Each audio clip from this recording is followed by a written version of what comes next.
for tuning in. I am Cecilia Manella, and I hop on here every single week and share some tips and tricks around mental health wellness. Today, I want to talk about perfection. Now, perfection is this really complicated problem that a lot of us are really struggling with. The main reason why we're struggling with it because social media, we have this ability to compare in a way that we've never been able to compare before. So in talking about perfection, I really just want to invite you into just thinking about it a little bit differently. And I encourage you to not only just think about this differently, maybe journal and jot some notes about this and how you can change your thinking around perfection and how you can change your understanding of perfection. So the brain is wired for comparison. Now, we are constantly looking at other people, other things in a way to compare ourselves to. So this whole concept of not comparing ourselves is problematic because our brain will naturally do it. What we can do is be more conscious of that fact and challenge that idea of comparison. Now, why is comparison needed? Because if you think about the history of humanity, we've only lived in this way very, very shortly. And most of our history is living in smaller tribes and smaller communities where we would compare ourselves in relation to survival. So what does that mean? It means if I wanted to be, let's say, a baker, then I would compare myself to the community's, the little tribe, the little town's best baker. And that is the person that I would mentor with. That is the person I would do apprenticeship with. And that is the person that I would compare myself to. Someone in my close proximity, someone that I probably know and have a relationship with. And that's where I learned that skill from. So comparison is in our brain is just what we do. It's a measure of, are we contributing enough? Am I contributing enough to my community, my culture, my little town, my little tribe, is through this idea of comparison. Now, the problem with today is that comparison happens on a global scale, and we are not created to compare ourselves globally because what we don't take into account is differences of culture, power, money, access to education, all the things we don't take that in. And in social media, all we see is a photo or a short video of someone, and then we're instantly comparing ourselves to someone who isn't in our same location, who isn't potentially in the same country or within the same culture. And the comparison is not even close to reality. It becomes an improbable comparison. Now, perfection comes in because then we hear the voice of perfection telling us, well, if I could just do something better, then I can measure up to this person. If I could just do this one thing better, be better, or whatever it is better, then I can compare myself to this person and be better than this person. And so perfection is very alluring.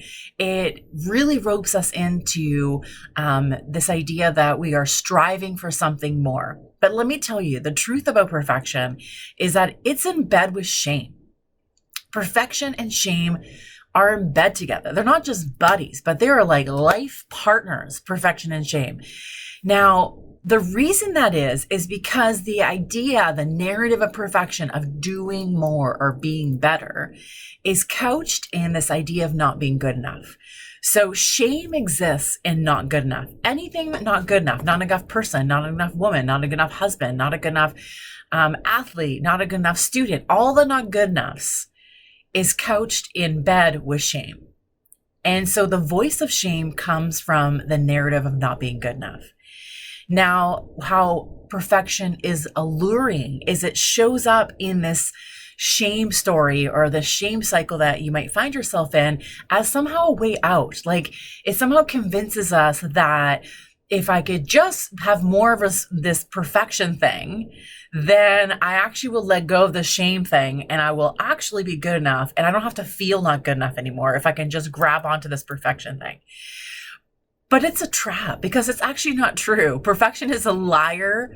It's a liar. It's like a terrible liar in the sense that it is very good at what it does and it gives you lots of promises, yet the bar is constantly changing. And I'm sure that you've noticed this. It's like, I just need to get to this space. And so you work your butt off to get to this place that somehow perfection has conned you into working really hard, making all the sacrifices to get to here. And then when you get there, what perfection does is says, wait a second, I'm actually changing the bar. The bar is now here because now we can compare ourselves to so many other people in this realm and this level that we need to up the ante and actually create more things for you to achieve, more and more and more. And so perfection is this monster that is never satisfied. It constantly wants more from you, and it's constantly going to change the bar of how you measure up, when you don't measure up. So I want you to think about perfection as not motivating, because I've heard that sometimes too, like, oh, I'm just a perfectionist and that motivates me. Now, perfection is not an identity. It's something we choose to engage in. So stop calling yourself a perfectionist and stop owning it as an identity and start seeing it something as something that you engage in and something that cons you and is really alluring for you to participate in. Then note that perfection and shame are lifelong partners. They are married together and you cannot separate them. They are in bed together. One comes with the other. And so shame comes with perfection and perfection comes with shame. And these two things are very convoluted and very intertwined together. And you cannot separate those two things. And the third thing to remember is comparison is actually part of our brain's functioning. And the problem isn't the fact that we do it. The problem is who we're comparing ourselves to. And that's what we have control over. We cannot control necessarily our brain's just natural way of comparing and trying to figure things out and trying to assess danger and belonging and all the things. Our brain does that. But we have control who we compare ourselves to. Now ask yourself, are you comparing yourself to somebody that is within the same context, same lived experiences as you are? Or are you comparing yourself to something or someone that is actually not even close to an equal comparison? So someone that's not in your community, not with the same opportunities, access to resources, gender, all the things that limit and intersect and create who we are. Are you comparing yourself to someone who has similar life stories, or are you comparing yourself to someone who has a very different life story? And really take control over the fact of who you're comparing yourself to or what you're comparing yourself to. Now, so 3 things you can actually do to start to battle this perfection, to start to battle shame in different ways, and to recognize it as a natural human functioning. It's a natural thing that our brain actually does, but we do have control of how we actually engage with it. So I hope that was helpful, and I will see you next week.